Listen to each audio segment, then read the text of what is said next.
যে এত নেগেটিভ, এত নেগেটিভ, এত নেগেটিভ। সো ওনার সেই অস্বস্তি থেকে উনি রিজাইন করতে পারেন, এক। দুই, হতে পারেন 84 বছরে তো আসলে আল্লাহ তাআলা যাদের দীর্ঘ হায়াত দেন, ওর কোরআনেই বলা যে তাদেরকে উনি আবার সেই পুরো শৈশবের মতন ইয়ে করে ফেলেন। ওনার শিশুতোষ আবেগও ওখানে কাজ করতে পারে। তবে যেই ব্যক্তির শিশুতোষ আবেগ কাজ করে এত বেশি, সেই ব্যক্তিকে এত উপরের জায়গায় বসাটা একটা রাষ্ট্রের জন্য খুব নিরাপদ কিনা। এখানে যদি বিনয় থাকতো, রেসপেক্ট বোধ থাকতো, কিংবা এটা আমরা এখনো বাড়াতে পারি যে একটু খুলে বলবেন।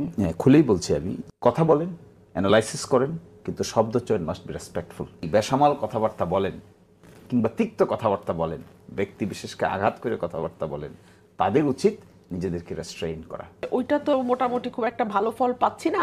আচ্ছা, এখন দেখি নেমে যাওয়ার কথা বললে মানুষ কেমন করে, সেটাও খুব একটা হালে পানি পায়নি, মানে এটাও খুব দুঃখজনক। অ্যাডভোকেট শিশির মনির, আপনার ব্যাখ্যাকে আপনি কিভাবে দেখেন এই ঘটনাটা, আজকের যে পরিস্থিতির সৃষ্টি হলো, এটার পেছনে নেপথ্য কারণ কি আসলে? আমার কাছে মনে হয় আমাদের পারস্পরিক যে রেসপেক্ট বোধ,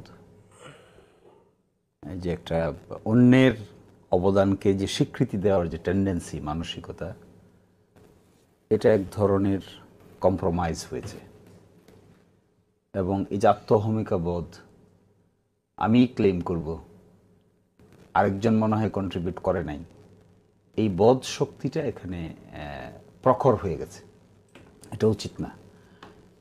সকলেরই কম অবদান ছিল এই 15 বছরে, 17 বছরে। এমন কোনো গ্রুপ নাই, সিভিল সোসাইটির এমন কোনো মেম্বার নাই, এমন কোনো রাজনৈতিক দল নাই যারা নানান ফরম্যাটে অত্যাচার নির্যাতনের শিকার হয়নি। এই অত্যাচার নির্যাতনগুলো ব্যক্তি পর্যায়ে হয়েছে, দল পর্যায়ে হয়েছে, গোষ্ঠী পর্যায়ে হয়েছে, ইভেন প্রফেশন পর্যায়ে হয়েছে। ফলে যার যতটুকু অবদান ছিল কিংবা যতটুকু নির্যাতন নিপীড়নের শিকার হয়েছে, তার প্রতি আমাদের শ্রদ্ধাবোধ থাকতে হবে। কোনো ব্যক্তি বিশেষ তিনি গুম হয়ে গেছেন, তিনি এখন একটা স্টেটমেন্ট দিচ্ছেন, তাকে নিয়ে আমরা ভিন্ন ধরনের ইন্টারপ্রিটেশন করতে যাচ্ছি, ব্যক্তিগতভাবে অ্যাটাক করতে চাচ্ছি, ইটস নট প্রপার। সবই তো মানুষ আসলে, যতই আমরা রাজনৈতিক কর্মী হই না কেন, লিডার হই না কেন, একটা ব্যক্তিগত ইগো, বিনয় ভাব তো আছে সবার মধ্যেই। যাদের মধ্যে এই ইগোটা হার্ট হয়, ইগোটা হার্ট হলে পরে রিয়াকশন মেকানিজমটা যেটা টেলিভিশন এবং সোশ্যাল মিডিয়াতে আসে, এই রিয়াকশনটাও হার্ড হয়, ফলে এইটা আরও অ্যাক্সিলারেট হয়। আমি বেশ কিছু স্টাডি করে দেখেছি, এখানে যদি বিনয় থাকতো, রেসপেক্ট বোধ থাকতো, কিংবা এটা আমরা এখনো বাড়াতে পারি। কিন্তু আমরা যদি সরকারের সাথে যে দূরত্ব সৃষ্টি হয়েছে এখন রাজনৈতিক দলগুলো, সেটার দিকে তাকাই, তাহলে আপনি যাদের কথা বলছেন, যদি বিনয় থাকতো, সেখানে তো আসলে সরকারের কতটুকু দায়? সরকার তো কাউকে বিনয়ী করে তুলতে পারে না। সরকার তো বিনয়ী ছিল কিনা সেই প্রশ্নটা আসছে। সরকারের ঐক্যবদ্ধ রাখার যে দায়িত্বটা ছিল, সেটা পেরেছে কিনা? যেমনটি জুনায়েদ সাকিব বললেন যে সেই দায়িত্বটা তারা আসলে পালন করতে পারেনি। না পারলে কেন পারলো না? যেমন ধরেন প্রফেসর ডক্টর ইউনূস, দেখেন উনি পদত্যাগ করবেন, কেউ কিন্তু চায় না, কোনো পলিটিক্যাল পার্টি চায় না। সকলে গিয়ে বলে আসছেন যে আমরা তো আপনার পদত্যাগ চাইনি। আজকে বিএনপি বলে আসছেন যে আমরা প্রধান উপদেষ্টার পদত্যাগ চাইনি, জামাতও বলে আসছে, এনসিপি বলে আসছে। তাহলে এখানে ব্যাপারটা তো গভর্নমেন্ট কেন্দ্রিক না। ব্যাপারটা হলো শুরু থেকে যেভাবে শুরু হয়েছে, হ্যাঁ, জুনায়েদ সাকিব এই কথা বলতে পারেন যে গভর্নমেন্টের রেসপন্সিবিলিটি আছে সকলকে ঐক্যবদ্ধ রাখা, কিন্তু কিছু ইভেন্ট তো গভর্নমেন্টের বাইরে ঘটে। আর মূল যে ইগোর জায়গাটা ডেভেলপ করেছে, আমার তো মনে হয় এটা গভর্নমেন্টের বাইরে থেকে ডেভেলপ করেছে, not from inside the government. এবং গভর্নমেন্টের বাইরে থেকে এই ইগোর পার্টটুকুতে কোথায় ডেভেলপ করেছে, যে একটু খুলে বলবেন। হ্যাঁ, খুলেই বলছি আমি। যেমন ধরেন এনসিপি যারা করেন, এনসিপির নেতৃবৃন্দ যারা আছেন, তাদের যে শব্দ চয়ন ব্যবহার করছেন, এটা দীর্ঘদিনের ঐতিহ্যবাহী রাজনৈতিক দলের নেতৃবৃন্দের কার কোন ব্যক্তিগত ইগোতে আঘাত আসতেছে, এটা অনেক সময় তারা খেয়াল করেন না। তো my advice is to them, কথা বলেন, অ্যানালাইসিস করেন, কিন্তু শব্দ চয়ন মাস্ট বি রেসপেক্টফুল। তো এরপর কিন্তু আমরা দেখেছি যে তার শব্দ চয়নের জন্য কেউ আঘাতপ্রাপ্ত হয়ে থাকলে সেই জায়গা থেকে তিনি ক্ষমাও চেয়েছেন, মাফ চেয়েছেন। আমি কোনো ব্যক্তি বিশেষকে মিন করছি না, আমি মিন করছি আমার মনে হয় যে এনসিপি ইন ইটস এন্টায়ারিটি। না, আমি এটা করে ফেলবো, আমি ওইটা করে ফেলবো, আর কারো দরকার নাই, এই কথা বললে তো হবে না। আমি আপনি একা তো আর কেউ এটা করে নাই, আসলে কম্বাইন্ড ওয়েতে করেছে। তাহলে তো এনসিপির সাথে অন্যান্য রাজনৈতিক এবং দলের দূরত্ব এটা হলো, কিন্তু করা- আমার প্রশ্ন ছিল সরকারের সাথে কেন দূরত্ব হলো? সরকার তো বিনয়ের জায়গায় কোনো অবিনয় এটার জন্য যেমন ধরেন প্রকাশ তাদের দেখিনি সেরকম। বিএনপি যে সন্দেহ প্রকাশ করছে এখন, সেই প্রকাশ করার মূল কারণ হলো এটা, এই ইলেকশন ডিলে হওয়ার পিছনে একটা রিজনকে দাঁড় করানো হচ্ছে। সেই রিজনটা কি? সম্ভবত এখানে একটা মানে সুনির্দিষ্ট রোড ম্যাপ ডিক্লেয়ার করা না করা, ইলেকশন ডিলে হওয়া, একটা সন্দেহের ভাব হচ্ছে যে তাহলে কি ইলেকশন হবে না, কিংবা হলেও কি এই সময়ের ভিতরে না হয়ে ভিন্ন কিছু কেউ মেকানিজম করতেছে, একটা ভাব ডেভেলপ করেছে। ফলে এখানে গভর্নমেন্ট যদিও তার ইনিশিয়েটর নয়, কিন্তু গভর্নমেন্ট মেডিয়েশনের জায়গাটাতে, যেহেতু গভর্নমেন্টের মধ্যে ছাত্রদের প্রতিনিধি আছে, তারাও এখানে ওয়ার্ক করছে। কেউ কেউ মনে করে ওই ছাত্র প্রতিনিধিরা আবার রাজনৈতিক দলের সঙ্গে গোপনে যোগাযোগ মেনটেন করে, এটাও মনে করে। ছাত্রদের ভয়েসটা গভর্নমেন্টের ভিতরে যারা রেস করে, তারা মনে করে অমুক অমুক ব্যক্তি এটা রেস করে। ফলে বিএনপি আজকে দেখবেন একটা দাবি দিয়ে আসছেন যে তারা ওই 2 ছাত্র প্রতিনিধির পদত্যাগ চান, সাথে হলো নিরাপত্তা উপদেষ্টার পদত্যাগ চান, এই দাবি দিয়ে আসছেন। আপনার অবস্থান কি, আপনি কিভাবে দেখছেন এই দাবিকে? আমরা যেটা বলে আসছি যে গভর্নমেন্টকে, ঠিক আছে, ইউনূস সরকার টুয়ার্ডস এ রাইট ডাইরেকশন তারা অগ্রসর হচ্ছে। আমরা বলেছি যে অবশ্যই দুটো জিনিসের রোডম্যাপ ডিক্লেয়ার করলেই অনিশ্চয়তা কাটবে। একটা রোডম্যাপ হলো নির্বাচনের ব্যাপারে একটা মাস, উইক, এরকম কিছু একটা ডিক্লেয়ার করে দেওয়া উচিত যে অমুক মাসে ইলেকশন হবে, অথবা অমুক উইকে অত ডেটের এতটার মধ্যে ইলেকশন হবে। আর দ্বিতীয় হলো সংস্কারের যে কথা বলা হচ্ছে, ঐকমত্য কমিশন একটা চার্টার ডিক্লেয়ার করবে, ওই চার্টারে সকলেই সিগনেচার করবে, এটাই হবে সংস্কারের এজেন্ডা। বিএনপির যে প্রস্তাবনা এই বিষয়ে আপনার এটাও সুনির্দিষ্টভাবে মানে ডিক্লেয়ার করে দেওয়া উচিত। আমার ধারণা বিএনপি যত আলোচনা করেছে আজকে, যে লিখিত বক্তব্যটা পাঠ করে শুনিয়েছে মিডিয়ার সামনে, এখানে মূল বিষয় ছিল নির্বাচনের সুনির্দিষ্ট রোডম্যাপ চান, সংস্কারের সুনির্দিষ্ট রোডম্যাপ চান। সরকারের পক্ষ থেকে যদি এই বিষয়গুলো স্পষ্ট করে ডিক্লেয়ার করা হয়, তাহলে আমার ধারণা যে এখানে অনিশ্চয়তাটা কাটবে।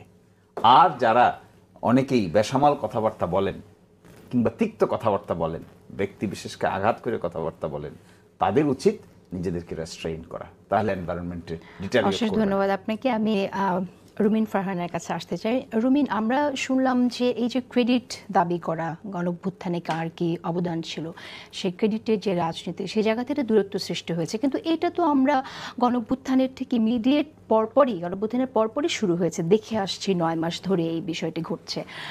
ইলেকশন নিয়ে বিএনপি নির্বাচনের তারিখ চাইছে, সেটাও গত কয়েক মাস ধরে আমরা শুনে আসছি, এবং সংস্কার বনাম নির্বাচন এরকম একটি আলাপও জারি আছে। কিন্তু এই যে পদত্যাগের ব্যাপারটা, প্রধান উপদেষ্টা পদত্যাগ করবেন, সেটা হঠাৎ করেই ঘটলো, এটা মানে ব্যাপারটা আসলো, এটা কি আসলে শুধুমাত্র এই দূরত্ব সৃষ্টি হয়েছে নির্বাচনকে কেন্দ্র করে, বা অন্যরা ক্রেডিটের দাবি করছে সেগুলোর জন্যই হলো, নাকি সেনা প্রধানের বক্তব্যের প্রেক্ষিতে এই পরিস্থিতি সৃষ্টি হলো? আপনি কিভাবে দেখছেন? আপনাকে অসংখ্য ধন্যবাদ।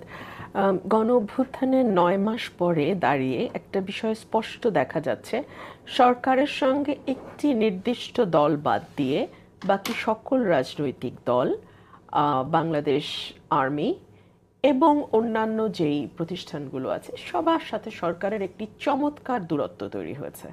এবং এই দূরত্ব, চমৎকার দূরত্ব, হ্যাঁ চমৎকার দূরত্ব, মানে এত ক্লিয়ার, এত ভিজিবল, এত ভিভিড দূরত্ব অতীতে আমরা অন্য কোনো সরকারের সঙ্গে, হ্যাঁ সরকারের সঙ্গে পাল্টাপাল্টি আমাদের লড়াই হয়েছে, হয়েছে, কিন্তু এত দূরত্ব, সরকার নিজেকে এত বেশি দূরে নিয়ে গেছে রাজনৈতিক দলগুলো থেকে এবং রাজনীতি থেকে, দ্যাট ইজ ভেরি আনফর্চুনেট। আপনি দেখুন, এই যে পদত্যাগের কথাটা উঠলো, আপনি আমাকে একটু সময় দিন, আমাকে এটা মানে গুছিয়ে বলতে আমার একটু সময় লাগবে। পদত্যাগের কথাটা যে উঠলো, এটা উনি কাকে ডেকে বললেন? উনি এটা একটি ছোট রাজনৈতিক দল, যে দলটি এখনো নিবন্ধিত হয়নি, যেই দলটি নিজেকে গণ অভ্যুত্থানের প্রধান শক্তি হিসেবে দাবি করে, সেই দলের প্রধান নাহিদ ইসলামকে ডেকে বলল। অথবা তিনি বলেছেন কিনা জানি না, নাহিদ ইসলাম এটি বাইরে এসে তেমনটি বললেন। এই ধরনের অফিসিয়াল মিটিংয়ে রাষ্ট্রের টপ কিংবা 3 বাহিনীর টপ, তারা যখন কোনো কথা কোনো মিটিংয়ে বলেন, সেই মিটিংয়ের কতটুকু কথা বাইরে যাবে, কতটুকু যাবে না, কতটুকু গণমাধ্যমে আসবে, কতটুকু আসবে না, সেটাই ঘরের ভেতর যারা থাকেন তারাই সিদ্ধান্ত নেন। অর্থাৎ প্রধান উপদেষ্টা চেয়েছেন তার এই রিজাইন করে ফেলা বা পদত্যাগ করে ফেলার বিষয়টি যাতে দেশের মানুষ জানতে পারে, এবং তিনি নাহিদকে বেছে নিয়েছেন সেই খবরটি জানানোর জন্য। গণমাধ্যমে আমরা দেখলাম যেদিন নাহিদ এই কথাটি বাইরে এসে বললেন, সেদিনই বিএনপি 4 দফা প্রধান উপদেষ্টার কাছে সময় চেয়েছে, সময় পায়নি। জামায়াতে ইসলাম সময় চেয়েছে, জামায়াতে ইসলামকেও দেখা দেয়া হয়নি, কথাও বলা হয়নি, কিন্তু বলা হলো এনসিপির সঙ্গে। সো এই যে দূরত্বের প্রশ্নটা বারবার আসছে না, দূরত্বের একটা এক্সাম্পল আমি এখানে আপনাকে দিলাম। এখন প্রশ্ন আসতে পারে উনি কেন রিজাইন করতে চাইলেন? কোনো পলিটিক্যাল পার্টি তো ওনার রেজিগনেশন চায়নি, যেটা শিশির মনির বলছিলেন যে কোনো দল তো রেজিগনেশন চায় না। হ্যাঁ, অ্যাবসলিউটলি কোনো দল চায়নি। উনি কেন বললেন? এর কয়েকটা কারণ হতে পারে। এক হতে পারে উনি ওনার অসাধারণ ব্যর্থতা অনুভব করতে পেরেছেন। উনি যে গত 9 মাসে কোনো একটা ক্ষেত্রে সফল হয়েছেন বা কোনো একটা ক্ষেত্রে ইতিবাচক কিছু ঘটেছে এমনটি দেখাতে পারবেন এমন একটি কার্ডও ওনার হাতে নাই। একমাত্র অর্থনীতি উনি কিছুটা গর্ব করেন। আজকে ডয়েশে ভ্যালে রিপোর্ট দেখছিলাম, রমজানে দ্রব্যমূল্য আগের চেয়ে কন্ট্রোল ছিল, সেটাও দাবি করে সরকার। আমি খুবই বিনয়ের সাথে বলি, দ্রব্যমূল্য 1 মাস একটু কন্ট্রোল ছিল, ওটা অর্থনীতির ওভারঅল চিত্রটাকে দেখায় না। হ্যাঁ, শুধু রিজার্ভ বেড়েছে, প্রবাসী আয় রেমিটেন্স সেটা বেড়েছে। এর বাইরে বলা হচ্ছে গত 9 মাসে মূলধনী যন্ত্রপাতি, যেটা দিয়ে আপনি আসলে আমদানি রপ্তানি কতটুকু হচ্ছে, দেশের আভ্যন্তরীণ বিনিয়োগ কতটুকু হচ্ছে সেটা যাচাই করবেন, কমে গেছে 29% গত বছরের এই সময়ের তুলনায়। এর বাইরে ফরেন ডিরেক্ট ইনভেস্টমেন্ট কমেছে 26%। অথচ ফরেন ডিরেক্ট ইনভেস্টমেন্ট নিয়ে আমরা আশিক চৌধুরীকে নিয়ে অনেক মানে মাতামাতি দেখেছি। সো আমাদের দুঃখটা লাগে কোথায়, কাজ হয়নি কিছুই, মাতামাতি হয়েছে অনেক বেশি। এই ফাঁপা আওয়াজ বা এই ফাঁপা বেলুনগুলো কিন্তু মানুষ বুঝতে পারে। আর প্রধান উপদেষ্টা যেহেতু অত্যন্ত বুদ্ধিমান, তিনি ডেফিনেটলি খুব ভালো বুঝেছেন। হ্যাঁ, ওনার ব্যক্তিগত কিছু লাভ হয়েছে। ফর এক্সাম্পল, ওনার মামলাগুলো উঠে গেছে, উনি কয়েকশো কোটি টাকা বোধহয় নাকি 66 কোটি টাকা ওনার কর মওকুফ হয়ে গেছে। উনি গ্রামীণ বিশ্ববিদ্যালয় তৈরি করতে পেরেছেন, গ্রামীণ ব্যাংকে সরকারের শেয়ার 25% থেকে 10%-এ নামিয়ে আনতে পেরেছেন।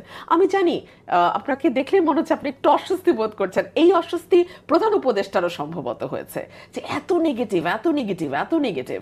সো ওনার সেই অস্বস্তি থেকে উনি রিজাইন করতে পারেন। 1, 2 হতে পারেন 84 বছরে তো আসলে আল্লাহ তাআলা যাদের দীর্ঘ হায়াত দেন, ওর কোরআনেই বলা আছে তাদেরকে উনি আবার সেই পুরো শৈশবের মতন ইয়ে করে ফেলেন। ওনার শিশুতোষ আবেগও ওখানে কাজ করতে পারে। তবে যেই ব্যক্তির শিশুতোষ আবেগ কাজ করে এত বেশি, সেই ব্যক্তিকে এত উপরের জায়গায় বসাটা একটা রাষ্ট্রের জন্য খুব নিরাপদ কিনা, এই প্রশ্ন তো আমি একটা নাগরিক হিসেবে করতে পারি। একটা বিষয় আমি রুমিন আনতেই চাই, সেটা হচ্ছে যে পরিস্থিতিতে দিদি দায়িত্ব গ্রহণ করেছে সেটাকে আমরা কতটুকু কনসিডার করছি। সার্টেনলি আমরা সেটাকে কনসিডার করছি, এবং সেই জায়গাটাতে আমি সেই জায়গাটাতে আসবো যে কোন পরিস্থিতিতে তিনি নিয়েছেন। লাস্ট যেটা হতে পারে সেটা হচ্ছে উনি ওনার নানাভাবে জনপ্রিয়তা যাচাইয়ের চেষ্টা করেন। যেমন কিছুদিন আগে একটা ক্যাম্পেইন শুরু হলো, 5 বছর দেখতে চাই, যতদিন বেঁচে আছে ততদিন দেখতে চাই। ঈদের নামাজের পরে হুমড়ি খেয়ে মানুষজন ফটো তুললো, সেটার ওনার প্রেস সচিব চারদিকে ছড়ালেন। ওনার উপদেষ্টার, আমি দীর্ঘ বলবো না, নামগুলো শুধু বলি, ধর্ম উপদেষ্টা, নারী উপদেষ্টা, ফরিদা ইয়াসমিন, উনি কি নারী উপদেষ্টাই তো বোধহয়, ফরিদা আক্তার, মৎস্য, আচ্ছা উনি, তারপরে আপনার স্বরাষ্ট্র, তারপরে আপনার মানে এরা মানে একজনের পর একজন উপদেষ্টারা দাবি করলেন যে মানুষ তাদেরকে দেখতে চায়। সো এই ক্যাম্পেইনটার পরপরই উনি বললেন যে ঠিক আছে, ওইটা তো মোটামুটি খুব একটা ভালো ফল পাচ্ছি না, আচ্ছা এখন দেখি নেমে যাওয়ার কথা বললে মানুষ কেমন করে। সেটাও খুব একটা হালে পানি পায়নি। মানে এটাও খুব দুঃখজনক। দেখলাম বড় বড় দলগুলো বলছে যে চেয়ার তো খালি থাকে না, ওনাকে আমরা কেউ যেতে বলিনি, উনি যেতে চাইলে যাবেন, আরেকজন কেউ আসবে ওনার জায়গায়। বিএনপি এই কথাটি বলেছে, তাই না? সো উনি আসলে এইটা দিয়ে যদি জনপ্রিয়তা উনি যাচাই করতে চান, বা উনি যদি ভাবেন যে সকলেই দৌড়ে যাবে, ব্যাপারটি আসলে তেমন ঘটেনি। আপনি মনে করছেন যে অন্য কোনো কারণ নেই, ভ্যালিড কোনো রিজন নেই, এটা আসলে জনপ্রিয়তা যাচাইয়ের জন্যই তিনি বলছেন? আমি অনেকগুলো, বাকি আগের দুটো বললাম যে ওনার ব্যর্থতা, ওনার আবেগ, অথবা ওনার জনপ্রিয়তা যাচাই, যে কোনো তিনটার একটি। আর উনি যে পরিস্থিতিতে রাষ্ট্র দায়িত্ব নিয়েছেন, এটা কোনো অভূতপূর্ব পরিস্থিতি না, মানে বাংলাদেশের জন্য অভূতপূর্ব হতে পারে, কিন্তু বিশ্বে এরকম বহু নজির আছে। হ্যাঁ, এবং দেখা যায় যে এই পরবর্তীতে যে সরকারটি আসে তারা যদি স্থিতিশীলতা আনতে ব্যর্থ হয়, যেটি ডক্টর ইউনূস সরকার ভীষণভাবে ব্যর্থ হচ্ছে, তখন কি হয়, আজকে প্রথম আলোতে একটা লেখা আসছিল, আমি লেখাটা সেভ করে রেখেছি, যে ক্ষমতাচ্যুত স্বৈরাচারের ফিরে আসার আশঙ্কা কতটা। বলা হচ্ছে 1970 থেকে 2024 এই 54 বছরে 91 জন স্বৈর শাসকের পতন হয়েছে, তার মধ্যে 19% আবার ফিরে আসতে পেরেছে। দুতার্তের ফ্যামিলি ফিরে এসছে, ও মার্কোসের ফ্যামিলি এসছে, সো আবার রাজাপাকসে আমাদের শ্রীলঙ্কার পাশে ফিরে এসছে। কেন ফিরে আসে তার প্রথম রিজনিংটাই দেওয়া হয়েছে, যদি সরকার, পরবর্তী সরকার স্থিতিশীলতা আনতে ব্যর্থ হয়, যদি একটা বেটার লিডারশিপ দিতে ব্যর্থ হয়, যদি আমরা একটা বিকল্প ভালো শাসন ব্যবস্থা দিতে না পারি, তখন পতিত স্বৈরাচাররা ফিরে আসে। এ কারণেই কিন্তু বড় দলগুলো বারবার এই আশঙ্কা প্রকাশ করছে যে আপনার ব্যর্থতা কেবলমাত্র আপনাকে ডোবাবে না, পুরো দেশকে ডোবাবে এবং স্বৈরাচারকে ফিরে আনতে সাহায্য করবে। আশবাবুর আপনার কাছে